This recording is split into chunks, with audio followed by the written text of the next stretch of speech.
ಈಗ ಯಾರ್ಯಾರು ಸ್ವಾಮಿಗಳು ದೊಡ್ಡ ದೊಡ್ಡ ಹೆಸರು ಮಾಡ್ಯಾರಲ್ಲ ಈ ನಾಡಿ ಒಳಗ ಧರ್ಮ ಜಾಗೃತಿ ಮಾಡ್ತಾ ಇದ್ದಾರಲ್ಲ ಅಂತ ಧರ್ಮ ಗುರುಗಳನ್ನು ಕರೆಯಿಸಿ ಅವರಿಂದ ಧರ್ಮ ಸಂದೇಶವನ್ನು ಕೊಡುವಂತ ಕಾರ್ಯಕ್ರಮ ಅಲ್ಲಿ ನಡಿಬೇಕಂತಕ್ಕಂತ ಇಚ್ಛೆ ಅದು ನಮ್ದಾಗಿದೆ.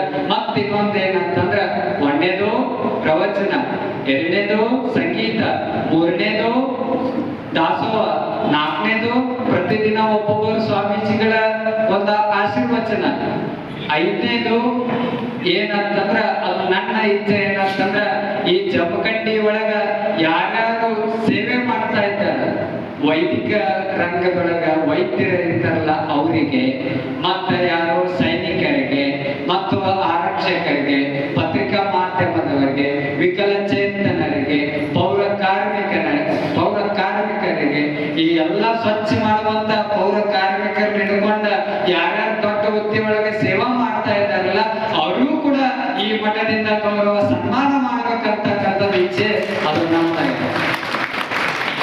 ಐದನೇದು.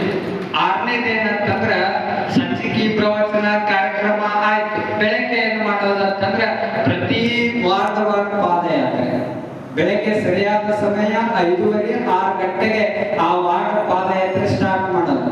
ಈ ಜಮಖಂಡಿ ಒಳಗೆ ಎಷ್ಟದಾವಲ್ಲ ಅಷ್ಟು ವಾರ್ಡ್ ಪಾದಯಾತ್ರೆ ಮಾಡೋದು. ಜೋಳಿಗೆ ಇಟ್ಕೊಂಡು ಪಾದಯಾತ್ರೆ ಮಾಡೋದು. ಯಾಕೆ ಜೋಳಿಗೆ ಇಟ್ಕೊಂಡು ಅಂತಂದ್ರೆ ನಾ ಹೇಳ್ತಿರ್ತೀನಿ ಹಂಗ ಎದಕ್ಕಂತಂದ್ರೆ ಯಾಕಂದ್ರೆ ಈ ಜಮಖಂಡ್ಯಾಗ ಬಾಳ ಕಳಿಸ್ಯಾರಂತ ಎಲ್ಲರೂ ದುಡ್ಡು, ಬಂಗಾರ ದುಡ್ಡು ಬಾಳ ಕಳಿಸ್ಯಾರಂತ.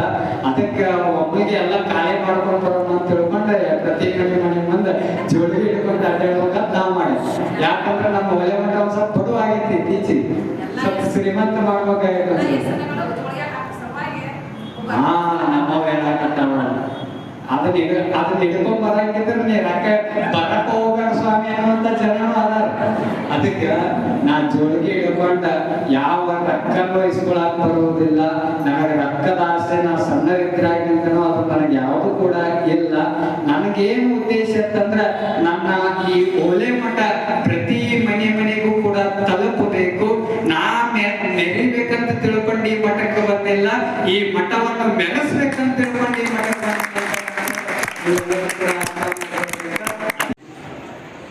ಜಮಖಂಡಿ ಮಹಾನಗರದ ಶ್ರೇಷ್ಠ ಮಠಗಳಲ್ಲಿ ಒಂದಾಗಿರುವ ಓಲೆ ಮಠದ ಒಂದು ಆವರಣದಲ್ಲಿ ಇಲ್ಲಿ ನಡೆದಿರುವಂತಹ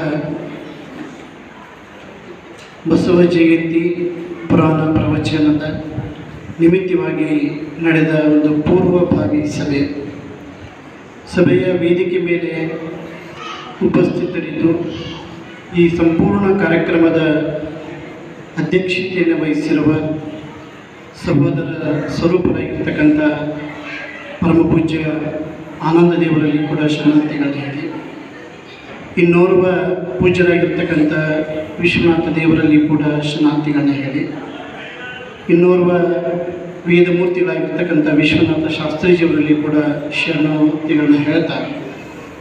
ಈ ಸಮಾರಂಭಕ್ಕೆ ಆಗಮಿಸಿರುವಂಥ ಎಲ್ಲ ಪತ್ರಿಕಾ ಮಾಧ್ಯಮದ ಪ್ರತಿನಿಧಿಗಳಲ್ಲಿಯೂ, ಜಮಖಂಡಿಯ ಎಲ್ಲ ಗುರು ಹಿರಿಯರಲ್ಲಿಯೂ, ಮಾತೆಯರಲ್ಲಿಯೂ ತಮ್ಮಂತರಾತ್ಮದಲ್ಲಿ ಬೆಳಗುವಂಥ ಪರಮಜ್ಯೋತಿಗೆ ಶರಣಾರ್ಥಿಗಳು.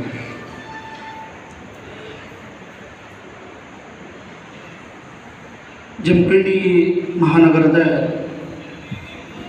ಓಲೆ ಮಠದ ಶ್ರೀಗಳು ಪೂಜರಿಗೆ ಅನಂತ ಧನ್ಯವಾದಗಳನ್ನು ಅರ್ಪಣೆ ಮಾಡ್ತೇನೆ. ಆದ್ಮೇಲೆ ನೆತ್ತಿಗೆ ಧ್ಯಾನ ದಾಸೋಹವನ್ನು ಹಿಡ್ಕೊಂಡು ಹೊತ್ತಿಗೆ ಅನ್ನ ದಾಸೋಹ, ಅದರೊಂದಿಗೆ ದುಶ್ಚಟ ನಿರ್ಮೂಲನೆಗೋಸ್ಕರ ಜೋಳಿಗೆಯನ್ನು ಕೈಯಲ್ಲಿ ಹಿಡ್ಕೊಂಡು ವಾಡಗಳಿಗೆ